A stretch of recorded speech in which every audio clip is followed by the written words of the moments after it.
9 at 8. අයබෝවන් එක්වන් ඇත දැනගන්න ලංකාවේ අංක එකේ සමබර ප්‍රවෘත්ති විකාශය ලයිව් එටින් සමගින් ඔබ හමුවන මම චන්දන ජයසිංහ. මම ඉෂාරා සමරසිංහ. අදත් මුලින්ම බලමු ප්‍රධාන පුවත් සිරස්තල. බලශක්ති අමාත්‍ය උදේ ගම්මන්පිලට එරෙහිව සමගි ජනබලවේගයෙන් විශ්වාස භංගයක්. ඒක හරියට පොඩි එකාගේ ලිපිය වගේ. මේ සැබවින්ම මට එරෙහිව ගෙන ආපු විශ්වාස භංග යෝජනාවක් නොව විපක්ෂ නායකතුමාට එරෙහිව ගෙන ආපු විශ්වාස භංග යෝජනාවක් විදියටයි මම දකින්නේ. ගම්මන්පිලට යවූ ලිපිය ගැන පොදු ජන පෙරමුණු මහලේකම් අද කියූ දේ. නෑ ප්‍රශ්නයක් ඇති වෙලා නෑ. ඒ මතේ ගහපු ලියුම සම්බන්ධයෙන් මතේ මම අදටත් ඉන්නවා පක්ෂෙත් ඉන්නවා. එක්සත් ජාතික පක්ෂයට හිමි වූ ජාතික ලයිස්තු මන්ත්‍රී ධුරය සඳහා පක්ෂ නායක රනිල් වික්‍රමසිංහගේ නම මැතිවරණ කොමිසමට. ඥානසාර හිමියන්ට මන්ත්‍රී ධුරය ලබා දීමට රතන හිමියන් පාර්ලිමේන්තුවෙන් ඉල්ලා අස් නොවන බව දැනුම් දී ඇතැයි අපේ ජනබල පක්ෂය කියයි. ඔන්ලයින් ක්‍රමයට මත්පැන් අලෙවි කිරීමේ යෝජනාවට මුදල් අමාත්‍යංශයේ අනුමැතිය. ජිනීවා නුවරදී හමු වූ ලෝක බලවතුන්.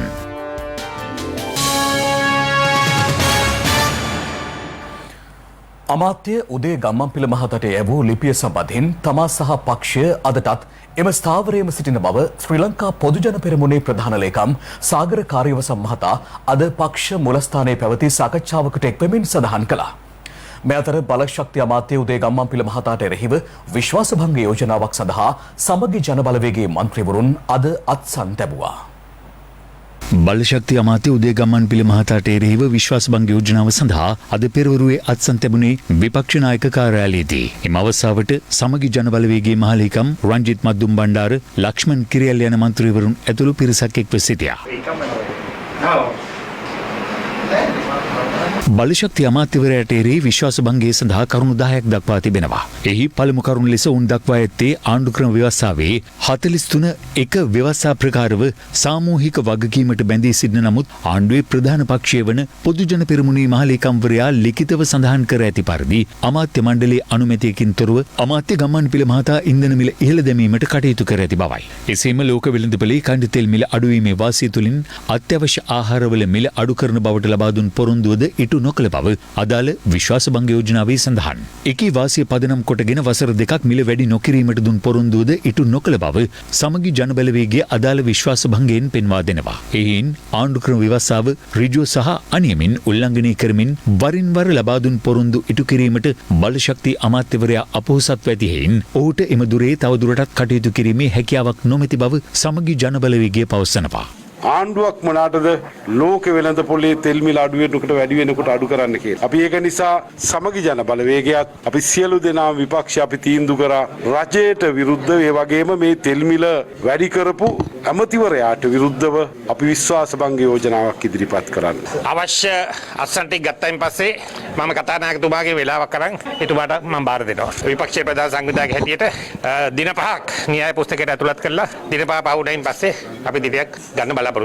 මේ අතර මෙම විශ්වාස භංග යෝජනාව සම්බන්ධයෙන් එක්සත් ජාතික පක්ෂය මෙලෙස අදහස් පළ කළා. මම හිතන්නේ යෝජනාවක් ගේනව නම් කළ යුතුව තිබෙන්නේ ආණ්ඩුක්‍රම ව්‍යවස්ථාව අනුවත් ඒ වගේම ಖನಿಜ තෙල් නීතිගත සංස්ථාව සහ මුදල් රෙගුලාසි සහ අනෙක් අනපනත් අනුවත් මෙය අයිති වෙන්නේ සම්පූර්ණ රජයේ වගකීමක්. එහෙනම් එක පුජ්‍යලයකට ඉලක්ක කළා විශ්වාස භංග යෝජනාවක් ගේන එකේ ප්‍රයෝජනයක් නැහැ. විශ්වාස භංග යෝජනාවක් ගේනව නම් ඒක රජයට එරෙහිව ගත යුතු විශ්වාස භංග යෝජනාවක් විය යුතුයි. මේ අතර විපක්ෂ නායක සජිත් ප්‍රේමදාස මහතාද අද පසුරුවේ අදාළ විශ්වාස භංග යෝජනාවට මෙලෙස අත්සන් තැබුවා.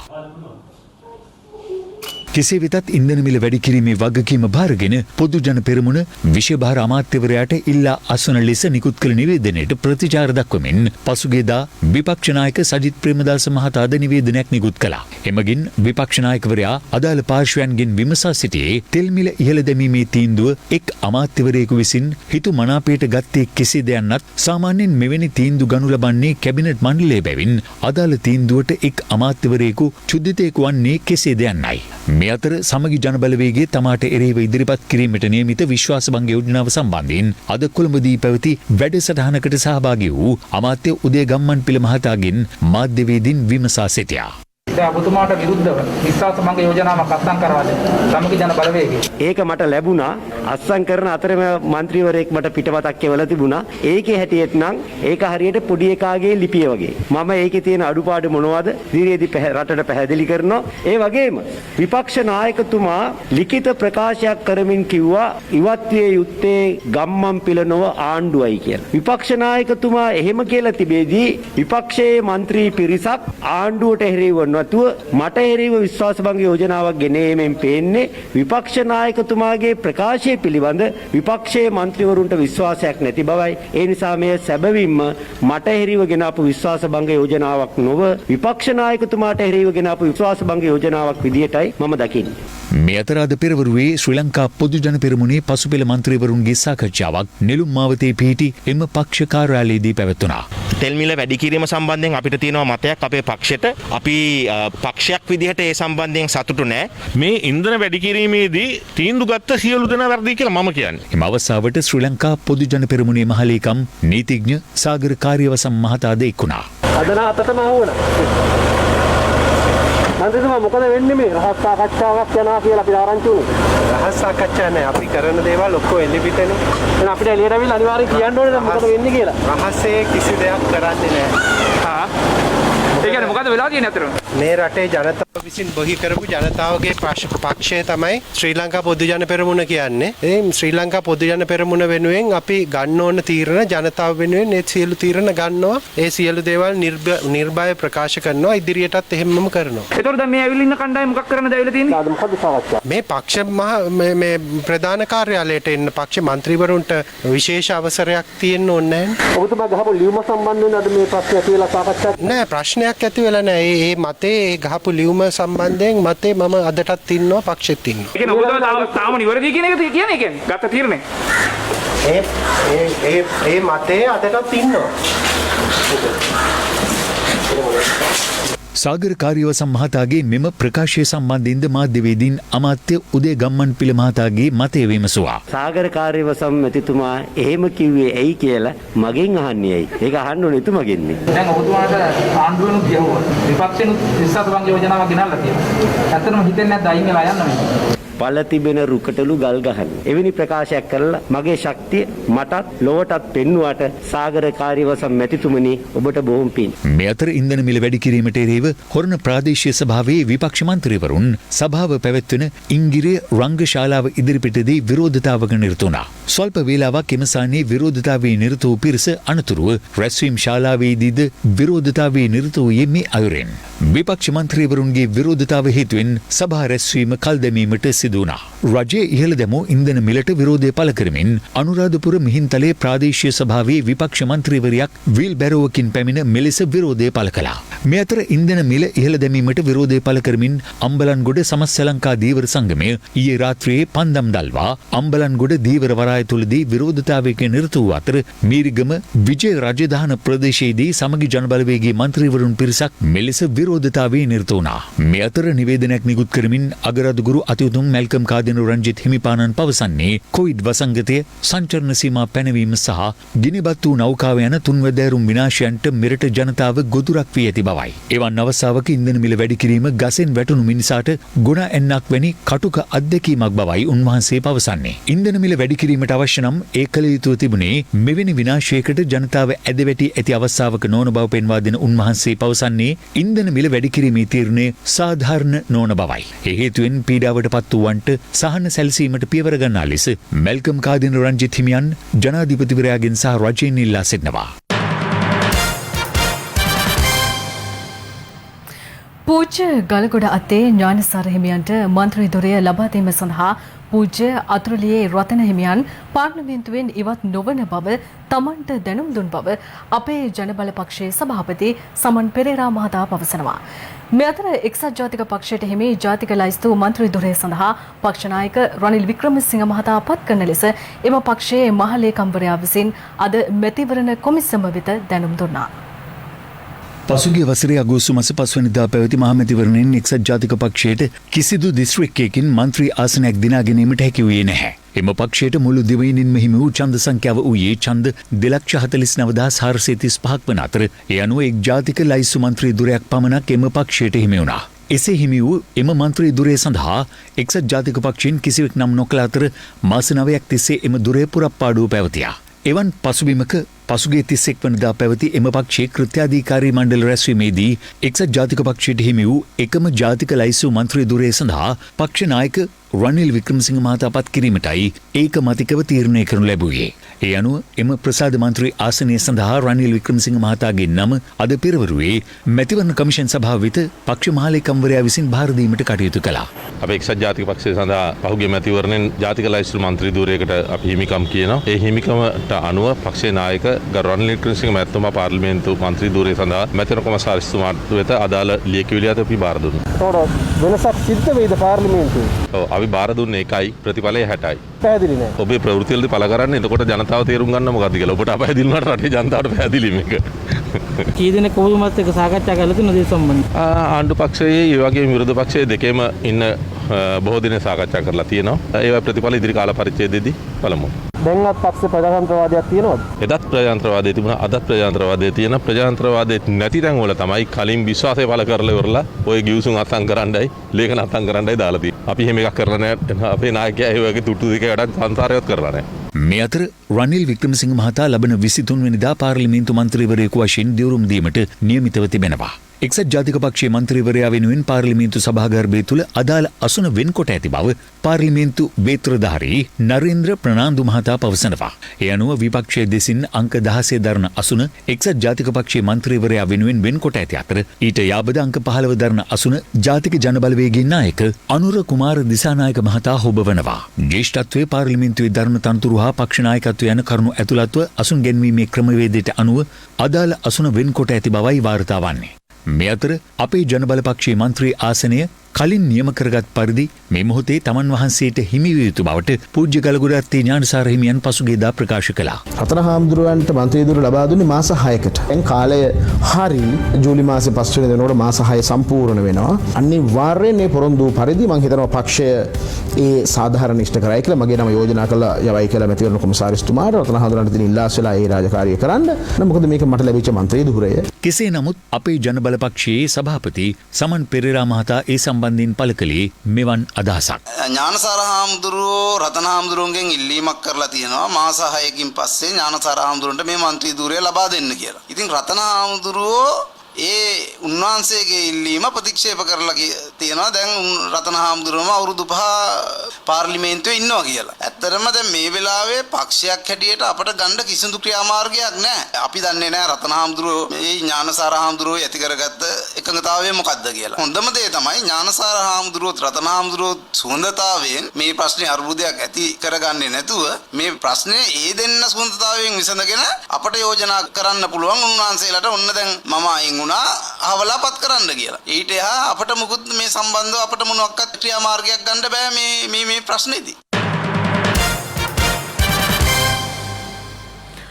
දිවයිනේ සියලුම දිස්ත්‍රික්කවල අහඹු PCR පරීක්ෂණ සිදු කිරීමට තීරණය කර ඇති බවත් ඒ අනුව ලබන 21 වෙනිදා රට විවෘත කිරීම සම්බන්ධයෙන් තීරණයක් ගැනීමට හැකි බවත් සෞඛ්‍ය අධ්‍යක්ෂ ජනරාල් වෛද්‍ය අසේල ගුණවර්ධන මහතා පවසනවා. මේ අතර අදත් මෙරටින් COVID-19 ආසාදිතයන් 1631 දෙනෙකු වාර්තා වූ බව යුද හමුදාපති ජෙනරල් ශවේන්ද්‍ර සිල්වා මහතා පැවසුවා. ඒ අනුව මෙරටින් වාර්තා වී ඇති සමස්ත COVID-19 ආසාදිතයන් සංඛ්‍යාව 2,29,886ක්. ඊයේත් දිස්ත්‍රික්ක 25න්ම ආසාදිතයන් වාර්තා වුණා. මෙරටින් ඊයේ වාර්තා වූ COVID-19 ආසාදිතයන් 2334 දෙනාගෙන් 2275 දෙනෙකුම අලුත් අවුරුදු පොකුරට අදාළව වාර්තා වූ ආසාදිතයන්. තවත් ආසාදිතයන් 59 දෙනෙකු වාර්තා වී තිබුණේ විදේශගතව සිට දෙවෙනිට පැමිණ නිරෝධායනයට ලක්වන පුද්ගලයන් අතරින්. දිවයිනේ දිස්ත්‍රික්ක 7කින්ම ඊයේ ආසාදිතයන් 100 ඉක්මවා වාර්තා වුණා. සමාජයේ අහඹු ලෙස PCR පරීක්ෂණ කරලා සමාජයේ මේක පැතිරීම කොයි විදිහටද යන්න සොයා බලන්න අපි දැන් තීරණය කරලා තියෙනවා. අපි මේ වන විට සියලුම දිස්ත්‍රික්කවලට අවශ්‍ය උපදෙස් ලබා දීලා තියෙනවා. මේ සතිය පුරාම අහඹු PCR පරීක්ෂණ සමාජයේ කරන්න බලාපොරොත්තු වෙනවා. ඒ අනුව සෙනසුරාදා වෙනකොට අපිට බලා ගන්න හැකියාව තියෙනවා සමාජයේ මේක පැතිරීම. බොහෝ දුරට 21 වෙනිදා රට විවෘත කරනවා නම් අපි මේ සතියේ සමාජයේ අහඹු ලෙස කරන PCR පරීක්ෂණ ප්‍රතිඵල අපිට යොදා ගන්න පුළුවන්. කටුගස්වට රණවන මාර්ගයේ නිරෝධායන නීති කඩ කරමින් පවත්වාගෙන ගිය නේවාසික අධ්‍යාපන ආයතනයක් පසුගිය 3 වනදා වැටලූ අතර එහි නේවාසිකව අධ්‍යාපනය ලැබූ සිසුන් 58 දෙනෙකු එම ස්ථානයේම නිරෝධායනයට ලක් කළා. පසුව සිදු කළ PCR පරීක්ෂණ වලින් සිසුයන් 31 දෙනෙකු ආසාදිතයන් ලෙස හඳුනාගෙන අතර ඊයේ තවත් 5 දෙනෙකු ආසාදිතයන් ලෙස හඳුනාගෙන තිබෙනවා. ඒ අනුව එම ආසාදිතයන් අද නිරෝධායන මධ්‍යස්ථාන වෙත යොමු කිරීමටයි සෞඛ්‍ය අංශ පියවර ගත්තේ. මේ අතර නේවාසිකාගාරයේ සේවය කළ කාන්තාවකට එහි කළමනාකාරවරිය විසින් පහර දුන් බව කියන සිද්ධියක් සම්බන්ධයෙන් ඇයට පොලිසිය දැඩි ලෙස අවවාද කළා.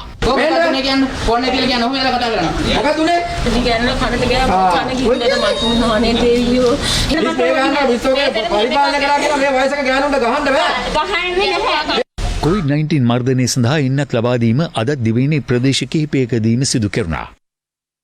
මෙවන විට මෙරට භාවිතයට ගෙනෙන ඇස්ට්‍රාසෙනකා කොවිෂීල්ඩ්, සයිනෝෆාර්ම් සහ ස්පුට්නික් V යන එන්නත් තුනේම පළමු මාත්‍රාව පුද්ගලයන් 23,50,564 දෙනෙකුට ලබා දී තිබෙනවා. එම එන්නත්වල දෙවන මාත්‍රාව ලබා දී ඇති මෙරට සමස්ත පුද්ගලයන් සංඛ්‍යාව 6,77,353ක්.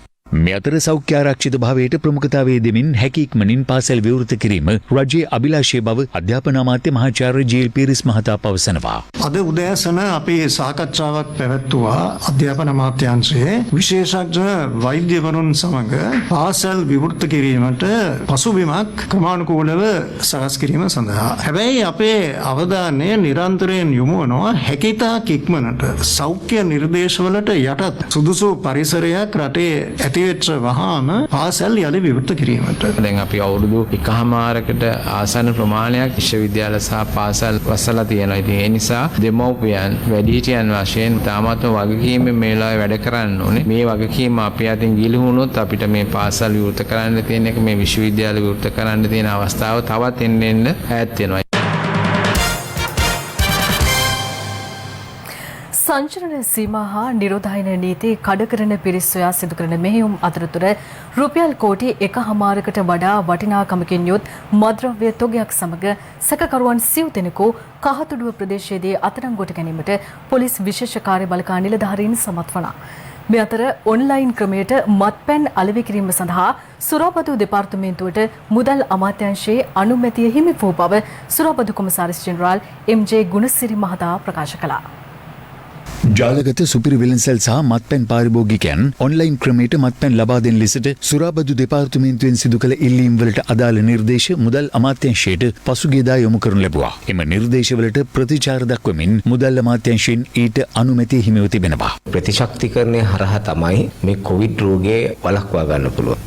එහෙම තත්වයක් තියෙද්දි ජනතාවගේ ඒ තියෙන ප්‍රතිශක්තිකරණය හීන කරන්න බලපාන ප්‍රධානතම කාරණයක් වෙච්ච මධ්‍යසාර ඔන්ලයින් ක්‍රමයට භාවිතා කරන්න නැත්නම් ඔන්ලයින් ක්‍රමයට ලබා දෙන්න උත්සාහ කරනවා නම් ඒක ඉතාමත්ම කනගාටුදායක කාරණාවක්. සම්පූර්ණයෙන්ම කියන්න තියෙන්නේ මත්පැන් භාවිතය මොනම ආකාරයකින්වත් අනුමත කරන්න පුළුවන් දෙයක් නෙවෙයි.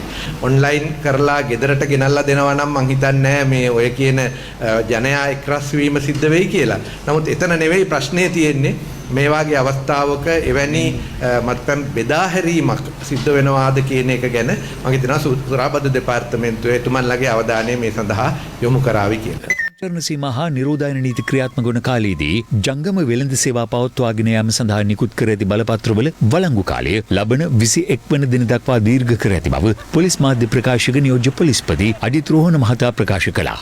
සංචරණ සීමා හා නිරෝධායන නීති කඩ කරන පිරිස් සොයා සිදු කළ මෙහෙයුම් අතරතුර ගෝනහින පොලිස් විශේෂ කාර්ය බළකා නිලධාරීන් කහතුඩුව ප්‍රදේශයේ සිදු කළ වැටලීමකදී හෙරොයින් කිලෝග්‍රෑම් 1 ග්‍රෑම් 500ක් සමග සැකකරුවන් 90 දෙනෙකු අත්අඩංගුවට ගනු ලැබුවා. සැකකරුවන් අතර කාන්තාවක්ද වන බවයි පොලිස් විශේෂ කාර්ය බළකා නිලධාරීන් සඳහන් කළේ.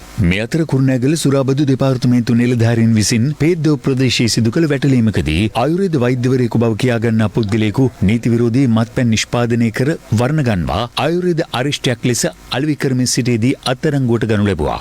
උපාය දූතයෙකු යොදාගෙන මෙම වැටලීම සිදු කොට තිබුණා. එතකොට රට වහලා තියෙද්දි යන්න එපා කියලා තියෙද්දි කිලෝමීටර 5ක් එන්න පුළුවන්ද දමදට? අත්අඩංගුවටගත් ව්‍යාජ දේශීය ආයුර්වේද වෛද්‍යවරයාට එරෙහිව ඉදිරියේදී නීතිමය පියවර ගන්නා බවයි වයඹ පළාත් භාර සුරාබදු කොමසාරිස් ප්‍රභාත් ජයවික්‍රම මහතා ප්‍රකාශ කළේ.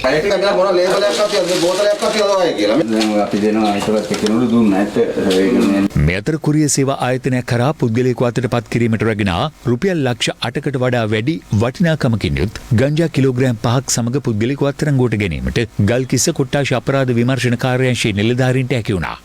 මීතොටමුල්ල ප්‍රදේශයේ වියලවි මණ්ඩලයට ඇත් ගබඩාවක සවිකර තිබූ යන්ත්‍රයක් සොරා ගැනීමේ සිද්ධිය සම්බන්ධයෙන් කොළොන්නාව නගර සභාවේ නාගරික මන්ත්‍රීවරුන් දෙදෙනෙකු ඊයේ දින අත්අඩංගුවට ගෙන තිබෙනවා. අත්අඩංගුවට ගෙන ඇත්තේ 50 සහ 52 වර්ධ වියේ පසුවන මන්ත්‍රීවරුන් දෙදෙනෙක්. අදාළ යන්ත්‍රය මිලදීගත් පුද්ගලයන් දෙදෙනාද අධිකරණයට ඉදිරිපත් කිරීමෙන් පසුව රක්ෂිත බන්ධනාගාරගත කළ බව පොලිස් මාධ්‍ය ප්‍රකාශකවරයා සඳහන් කළා.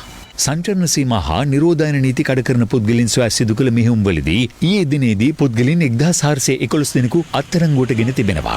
ඔය අතට ගන්නද කියන්නේ? මේක ලම් වෙනකොට ගන්න අතට. මේ සංචරණ සීමා උල්ලංඝනය කරනවා නම් නීතියක් තියෙනවා. මේ නීතිය අනුව ඔබතුමා යවන්න බෑ. තේරුණාද? මේ අතර කොළඹ නගරාධිපතිනි රෝසි සේනානායක මහත්මිය සඳහන් කළේ සංචරණ සීමා පැනවීම හේතුවෙන් කොළඹ නගරයේ කොරෝනා පැතිරීම පාලනය වී ඇති බවයි.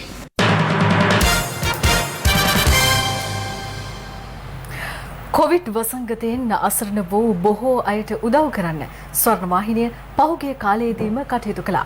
අසරණ මිනිසුන්ට පවිත්‍රතා සේවකයන්ට උදව් කළ අපි කලාකරුවන්ගේ සුවදුක් බලන්නත් අමතක කළේ නැහැ.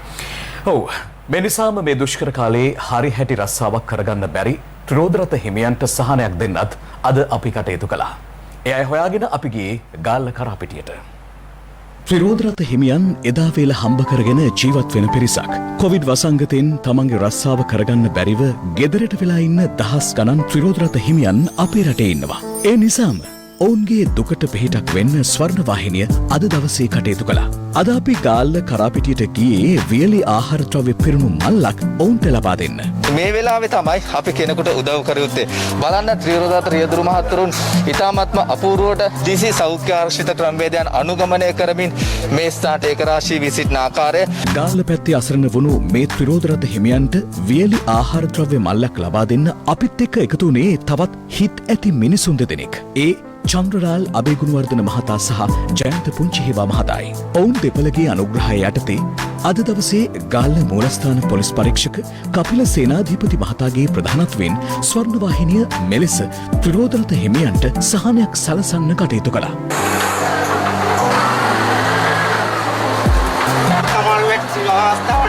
බොහොම ස්තුතියි.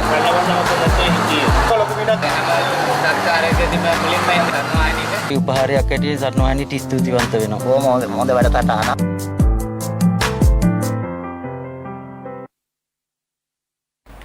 අපරාධ පරීක්ෂණ දෙපාර්තමේන්තුව මගින් අද දහවල් අත්අඩංගුවටගත් එක්ස්ප්‍රස් පර්ල් නෞකාවේ දේශීය නියෝජිත ආයතනයේ සභාපති අර්ජුන හෙට්ටිආරච්චි මහතා අපමත මුදා හැරීමට කොළඹ මහාධිකරණය අද නියෝග කළා.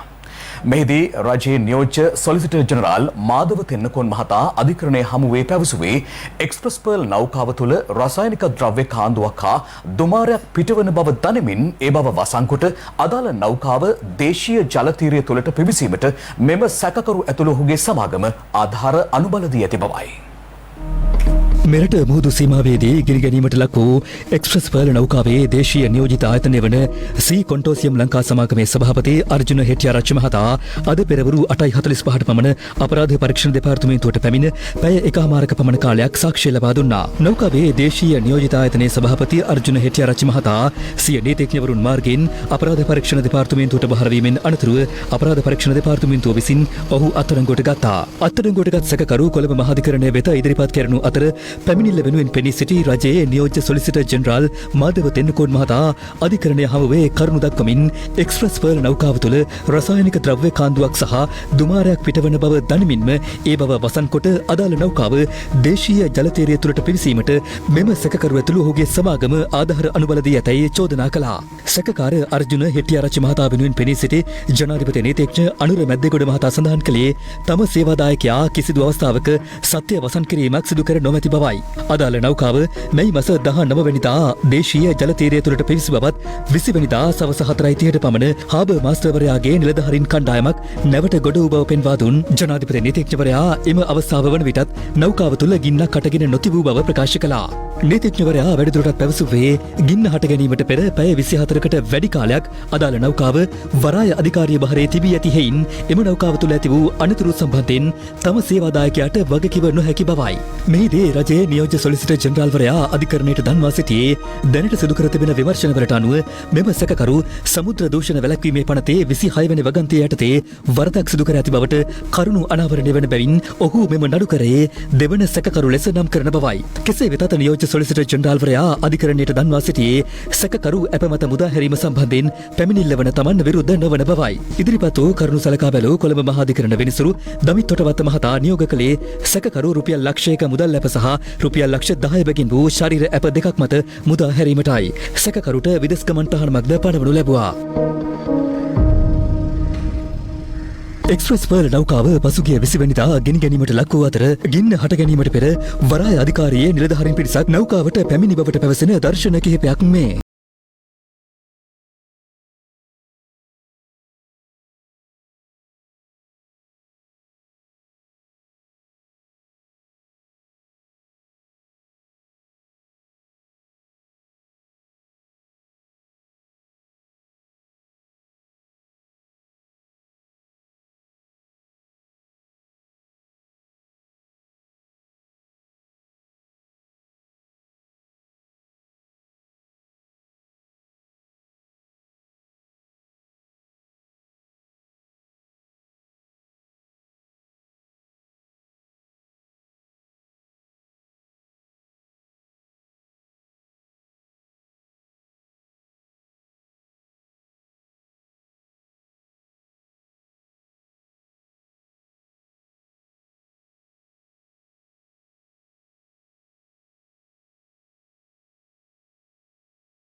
කැස්බෑවන් තමයි අපිට විශාල වශයෙන් හානියට පත් වෙලා ලැබෙන්නේ. අපි දැනට ඒ සම්බන්ධයෙන් පරීක්ෂණ කරගෙන යනවා. මේ මරණයට හේතුව කුමක්ද කියන එක. අනිත් මුහුදු ජීවීන්ටත් බලපෑමක් සිදු වෙලා තියෙනවා. ඒ පිළිබඳව දැනට පරීක්ෂණ කරගෙන යනවා. ඊට ප්‍රථමයෙන් මියගේ කැස්බෑවන්ගේ සිරුරු තුල ප්ලාස්ටික් එහෙම අපිට හමු වෙලා තියෙනවා. පොලිතීන් ප්ලාස්ටික් වැනි දේවල් මේ සත්තුන්ට මරු කැඳවීමට හේතු වෙනවා. ඒ මුහුදු ජීවීන්ට සමාන ස්වරූපයක් ගැනීම නිසා ඒවා මේ සතුන් ආහාරයට පෙළඹෙන අය වගේ දේවල්. ලෝක සාගර කැස්බෑ දිනය යෙදී ඇති අද දිනේ සාගර මිතුරු සංසදය කොස්ගොඩ මුහුදු තීරයේදී විරෝධතාවක නිරත වුණේ මුහුදු කැස්බෑවන් මිය යාමට එරෙහිව කඩිනම් ක්‍රියාමාර්ග ගන්නා ලෙස ඉල්ලමින්. අපට තාම බැරුණා මේ සත්තු මැරෙන්නේ මේ නෑවේ ප්‍රශ්නයකටද නිකන් මුහුදු වතුරේ තියෙන ප්‍රශ්නයක්ද කියලා දැනගන්න විදියක් නෑ. අපි ඉල්ලා සිටින රජයේ සියලු දෙනාගෙන්ම මේකට වගකීතුන්ට නීතියෙන් දඩුවම් ලබා දෙන්න ඕනේ. අම්බලන්ගොඩ ඌරවත්ත කැස්බෑ සංරක්ෂණ මධ්‍යස්ථානය මගින් කැස්බෑ පැටවුන් මුහුදට මුදා හැරීමටද කටයුතු කළේ ලෝක සාගර කැස්බෑ දිනයට සමගාමී වයි.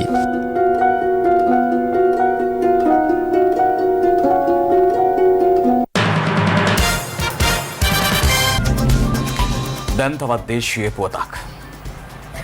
සූර්ය බලශක්ති ව්‍යාපෘතිය ප්‍රවර්ධනයට ඉන්දියාවේ සහාය ලැබී තිබෙනවා. ශ්‍රී ලංකා රජය සහ ඉන්දියානු අපනයන හා ආනයන බැංකුව අතර අත්සන් තබන ලද ණය මාලා ගිවිසුම හුවමාරු කර ගැනීම අද ජනාධිපති කාර්යාලයේදී සිදු කෙරුණා. සෞභාග්‍ය දැක්ම ප්‍රකාරව සූර්ය බලශක්ති උත්පාදනය වැඩි කර ජාතික විදුලි බල පද්ධතියට පුනර්ජනනීය බලශක්ති දායකත්වයේ ඉහළ නැංවීම වේගවත් කිරීමට පියවරගෙන තිබෙනවා. රජයේ ගොඩනැගිලි ආගමික සිද්ධාස්ථාන සහ අඩු ආදායම්ලාභී නිවෙස් දායක කර ගැනීමෙන් සූර්ය බලශක්ති උත්පාදනය රජයේ ප්‍රමුඛ සැලැස්ම වනවා. ශ්‍රී ලංකාවේ ප්‍රධාන පාර්ශ්වකරුවෙකු ලෙස ඉන්දිය රජය ඉන්දියානු අපනයන හා ආනයන බැංකුව මගින් ඇමරිකානු ඩොලර් මිලියන 100ක ණයමාලාවක් පිරිනැමීමට එකඟතාවය පළ කරමින් දෙපාර්ශ්වය අතර ණය සම්මුති ගිවිසුමකට එළඹ තිබෙනවා. ඒ සඳහා අත්සන් තබන ලද ණයමාලා ගිවිසුම අද පෙරවරුවේ ජනාධිපති කාර්යාලයේදී ජනාධිපති ගෝඨාභය රාජපක්ෂ මහතා සහ රාජ්‍ය අමාත්‍ය දුමින්ද දිසානායක මහතා ඉදිරියේ මුදල් අමාත්‍යාංශ ලේකම් එස්.ආර්. ආටිගල මහතා සහ ඉන්දියා මහා කොමසාරිස් ගෝපාල් බග්ලේ මහතා අතර හුවමාරු කරගනු ලැබුවා. COVID-19 වසංගත තත්ත්වය හමුවේ විවිධ දුෂ්කරතාවන්ට මුහුණ දෙමින් සිටින ජනතාවගෙන් ණය අය කර ගැනීමේදී ඔවුන් මුහුණ පාන ගැටලු අවම කිරීම සඳහා සුදුසු පියවර අනුගමනය කරන ලෙස අග්‍රාමාත්‍ය මහින්ද රාජපක්ෂ මහතා මහ බැංකුව නිලධාරීන්ට උපදෙස් ලබා දී තිබෙනවා. ඒ අද අරලේගහ මන්දිරයේදී පැවති සාකච්ඡාවකදී වර්තමාන ආර්ථික තත්ත්වය සම්බන්ධයෙන් මහ බැංකුව නිලධාරීන් සමග මුදල් අමාත්‍යවරයා වශයෙන් අග්‍රාමාත්‍ය මහින්ද රාජපක්ෂ මහතා අද අරලේගහ මන්දිරයේදී සාකච්ඡාවක නිරත වුණා. කොවිඩ් වසංගතය හමුවේ මෙරට ආර්ථිකයේ ශක්තිමත්ව පවත්වා ගැනීම සම්බන්ධව මෙහිදී මහ බැංකුව නියෝජිතයෝ අග්‍රාමාත්‍යවරයාට කරුණු පැහැදිලි කළා. මෙවැනි වසංගත තත්ත්වයක් හමුවේ මූල්‍ය ණය පහසුකම් ලබාගත් ජනතාව මුහුණ දෙන ගැටලු කෙරෙහි අග්‍රාමාත්‍ය මහින්ද රාජපක්ෂ මහතා විශේෂ අවධානයක් යොමු කර තිබෙනවා. එහිදී ණය මුදල් අය කර ගැනීමේදී ණයකරුවන් මුහුණ දෙන ගැටලු අවම කිරීම සඳහා සුදුසු පියවරක් අනුගමනය කරන ලෙස අග්‍රාමාත්‍යවරයා අදාළ නිලධාරීන්ට උපදෙස් ලබා දෙනු ලැබුවා. වාරික ගෙවීමේදී පොලිය මුලින් ගෙවීමට සිදුවීම තුළින් ණය මුදල ගෙවීමට නොහැකි වන තත්වයකට ණයකරුවන් පත්ව ඇති බවත් පොලිය මෙන්ම ණය මුදලද ගෙවී යන පරිදි ක්‍රමවේදයක් සකස් කිරීමේ වැදගත්කම පිළිබඳව මෙහිදී දීර්ඝව සාකච්ඡා කර තිබෙනවා. ණය ලබා ගැනීමේදී පදිංචි නිවස ඇපයට ගැනීමෙන් ණයකරුවන්ට නිවසද අහිමි වන අවස්ථා කොතෙකුත් ඇති නිසා ඒ ගැන මානුෂීයව සලකා බලමින් එම ක්‍රමවේදය වෙනස් කිරීම කෙරෙහිද මෙහිදී අග්‍රාමාත්‍යතුමාගේ අවධානය යොමු වූ බව අග්‍රාමාත්‍ය කාර්යාලයේ නිකුත් කළ නිවේදනයේ සඳහන්. දැන් විදේශ පුවත්. ශ්‍රී ලංකාවේ නව ඇමරිකානු තානාපතිවරිය ලෙස ජූලි ජියොන් චං මහත්මිය නම් කර ඇති බව නිවේදනයක් නිකුත් කරමින් දවල මන්දිරය දැනුම් දී තිබෙනවා. ඇමරිකානු ජනපති ජෝ බයිඩන් විසින් මෙම නම් කිරීම ඊයේ දිනේදී සිදු කර ඇති අතර ඇය ශ්‍රී ලංකාවට අමතරව මාලදිවයිනේද තානාපතිවරිය ලෙස නම් කර ඇති බවයි වාර්තා වන්නේ. ශ්‍රී ලංකා ක්‍රිකට් කණ්ඩායම සහ එංගලන්තය අතර පැවැත්වීමට නියමිත සීමිත පන්දුවර තරඟාවලියට පෙර ශ්‍රී ලංකා සංචිතයේ සිටින ක්‍රීඩකයින් කණ්ඩායම් දෙකකට වෙන් වී එංගලන්තයේ ඕල් ට්‍රැෆර්ඩ් ක්‍රීඩාංගණයේදී අද දිනේ පුහුණු තරඟයකට එක් වුණා. ආබාධයක් හේතුවෙන් අද සහ අනිද්දා පැවැත්වෙන පුහුණු තරඟ දෙක නවක ක්‍රීඩක ධනංජය ලක්ෂාන්ට අහිමි වී තිබෙනවා. මේ අතර ලයිව් 88 අනාවරණයෙන් අනතුරුව මෙරට බලධාරීන් කඩිනමින් මැදිහත්ව මෙරට මලල ක්‍රීඩක ක්‍රීඩිකාවන්ගේ කසක්ස්ථාන් වීසා ගැටලුව විසඳා දී තිබෙනවා. කෙසේ වෙතත් එහි නැවතත් අර්බුදයක් මතුව තිබෙනවා. එළඹෙන 19 සහ 20 යන දෙදින තුල කසක්ස්ථානයේදී පැවැත්වෙන මල්ල ක්‍රීඩා තරඟාවලියට සහභාගී වීමට බලාපොරොත්තු දල්වා සිටි ශ්‍රී ලංකා මල්ල ක්‍රීඩා කණ්ඩායමට වීසා ලබා නොදීම හේතුවෙන් මතුව ඇති ගැටලුව සම්බන්ධයෙන් අප ඊයේ සිටම රට හමුවේ තොරතුරු වාර්තා කළා. අද උදෑසනද ශ්‍රී ලංකා මල්ල ක්‍රීඩා සංගමේ සභාපතිවරයාගෙන් අප කළ විමසීමකදී ඔහු පැවසුවේ අදාළ වීසා ගැටලුවට උත්තරයක් කසක්ස්ථානයෙන් ලැබී නොමැති බවයි. ඒ අනුව තරඟාවලියට එක්වීමට නියමිතව සිටි උසපැනීමේ ඉසව්වේ දකුණු ආසියානු ශූරයා වන උෂාන්ති වංක පෙරේරා කාන්තා මීටර් 800 ඉසව්ව වෙනුවෙන් නිමාලි ලියනාරච්චි හෙළ විසිකිරීමේ ඉසව්ව වෙනුවෙන් සුමේද රණසිංහ කාන්තා මීටර් 400 ඉසව්ව වෙනුවෙන් නදීෂා රාමනායක සහ මීටර් 400 ඉසව්ව සඳහා කාලිංග කුමාරගේ කසක්ස්ථානයේදී ඔලිම්පික් වරම් දිනා ගැනීමේ සිහිනය බොඳව ගියා. මෙම වීසා ගැටලුව පිළිබඳව යලි යලිත් බලධාරීන් සහ ක්‍රීඩා අමාත්‍යවරයා මැදිහත් වීමෙන් අනතුරුව කසක්ස්ථාන බලධාරීන් අද සවස වීසා නිකුත් කර තිබුණා. ඒ අනුව ශ්‍රී ලංකා මල්ල ක්‍රීඩා කණ්ඩායමට කසක්ස්ථානයේ බලා පිටත් යාමට හැකි වූ නමුත් පසුව තවත් අර්බුදයකට මෙරට බලධාරීන් මැදි වුණා. ඒ කසක්ස්ථානයේ බලා පිටත් වීමට අද දිනේ ගුවන් යානයක් නොමැතිවීම හේතුවෙන් ලබන 19 වෙනිදා ආරම්භ වන තරඟාවලියට දිනකට පෙර හෝ එරට යෑමට නම් හෙට උදෑසන හෝ ගුවන් යානයක් ලබාගත යුතු බවත් එසේ නොවුනහොත් තරඟාවලියට පිටත් වීම අත්හැර දැමීමට සිදුවන බව ශ්‍රී ලංකා මල්ල ක්‍රීඩා සංගමේ සභාපතිවරයා ස්වර්ණවාහිනියට පැවසුවා. ඒ සමගින් අදට අප සමුගන්නවා. ඔබට සුබ රාත්‍රියක්.